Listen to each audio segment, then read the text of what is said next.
The worst fictional villain I've encountered in recent memory is the MCU iteration of Thanos. My frustration with him comes down to two major issues.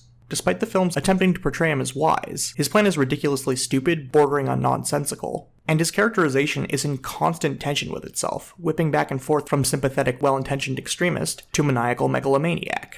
But those issues aren't impossible to overcome, they just require internal consistency and the right tone to be struck. Case in point, the villain of Borderlands 2, Handsome Jack.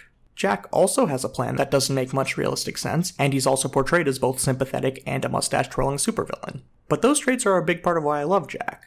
So I want to talk about how he pulls it off when a conceptually similar villain like Thanos can fail so hard it takes me out of the story.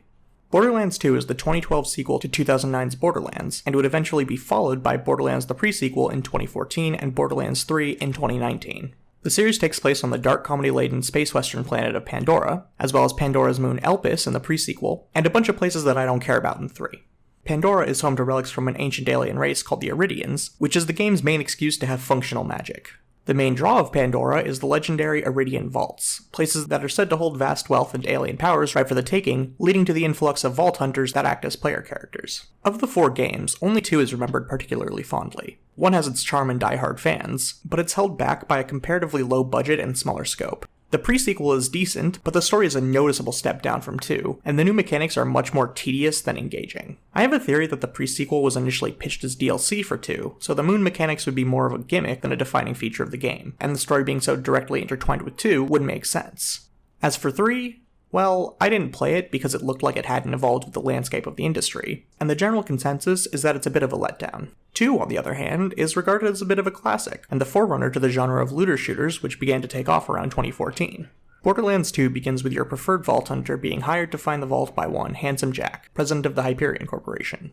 Jack immediately tries to kill you by blowing up the train you're on, but you manage to survive the explosion. With the guidance of the mysterious AI woman called Angel, and the dubious assistance of Claptrap, the final member of a discontinued Hyperion robot line, you fight your way to Sanctuary, the only place truly safe from Jack. There, you're recruited into the Crimson Raiders, the anti-Jack resistance force, led by one of the Vault Hunters from the previous game, Roland. You meet up with the rest of the original Vault Hunters, Lilith, Mordecai, and Brick, and begin making plans to keep Jack from finding the vault. After a particularly important mission, you're betrayed by Angel, who is revealed to be working for Jack, and you have to evacuate Sanctuary. Later, Angel tells you she doesn't want to be working for Jack, but he's forced her to comply with his orders. She gives you information on how to keep Jack from achieving his goals, resulting in you battling your way into a massive Hyperion bunker. At the center of the bunker, you find Angel, who turns out not to be an AI, but actually a Siren, one of 6 genetically mutated women granted magical alien powers at birth, and is also Jack's daughter. Angel asks you to kill her to free her from Jack's control and take away the source of power he planned to use to open the vault, which you do, despite Jack's increasingly more frantic pleas for you to stop.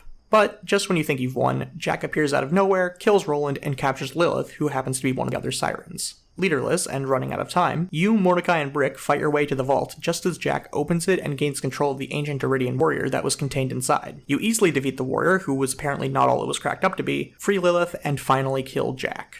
Handsome Jack is, in a lot of ways, a classic heel. He's narcissistic, pompous to the point of near absurdity, constantly lures the fact that he's ridiculously wealthy over you, and importantly, fights as dirty as possible while leaving the actual heavy lifting to his subordinates. The main way Jack interacts with the player is via taunting phone calls. Some of the heavy lifting here is done by the voice acting of Damian Clark, who hits the perfect balance of snark and menace, but there's a bit more to it than that. The phone calls as a concept aren't exactly revolutionary, seeing as they're also the primary form of interaction for every other character, but the difference is in the timing. Other characters will call you to give you instructions or voice their thoughts during missions that they gave you, but Jack will call you out of the blue whenever he feels like it. It's difficult to predict when his calls will come, and the way he constantly goads the player really creates the sense that Jack is the one in control of the story, and you're just trying to sabotage his plans. That feeling is furthered by the only other character to call you without warning, Angel. When it's revealed that Angel was working for Jack during the climax of the first act, it reinforces that concept to the point of certainty. Jack is a villain who can impose his presence on a story without actually doing much of anything, through sheer force of charisma and earned confidence. Even when Jack becomes enraged at you during the third act, he still holds onto his ability to needle the player and make himself truly hateable. My favorite example of this is during the side quest Kill Yourself, where he sends you to a location to jump off a cliff, then makes fun of you for doing it. The only incentive to complete this quest is for the reward he offers, but that comes with the knowledge of and reminder from Jack that you are his bitch and a sellout. If that was all he had going for him, I would still like him, but I would find it annoying when the writers later try to play him as somewhat sympathetic. But that's alleviated by the fact that Jack is also an internally consistent character. He constantly refers to himself as the hero and the player as the bad guy, and it's clear that he truly believes it. That's brought into focus with the mercy killing of Angel, whereupon he starts to refer to you as a child-killing psychopath. But since it's been well established that Jack is completely incapable of self-reflection, that doesn't come off as a weird shift in character. Which brings me to one of the most notorious concepts in game criticism, ludonarrative dissonance.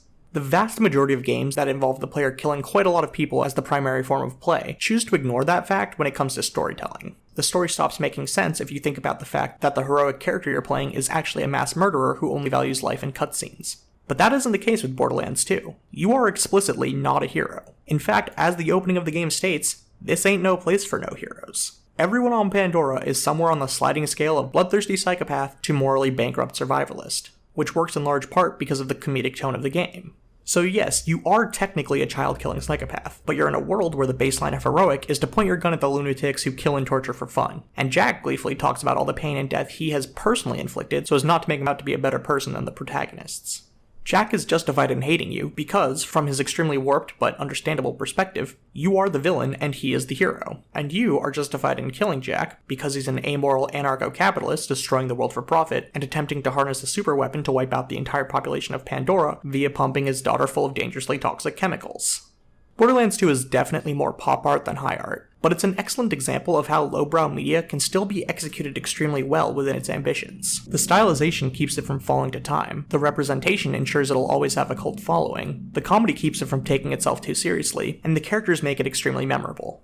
Handsome Jack is one of my favorite villains in any piece of media. He's the perfect fit for his story, and he has the charisma to stand out as the primary figure in a game full to the brim with personality. Borderlands 2 is over a decade old, but it outshines both its predecessor as well as its successors. And while it definitely isn't something that can be recommended to people who aren't already invested in games as a medium, it will always stand out to me as a genuinely fantastic example of how to write a phenomenal villain.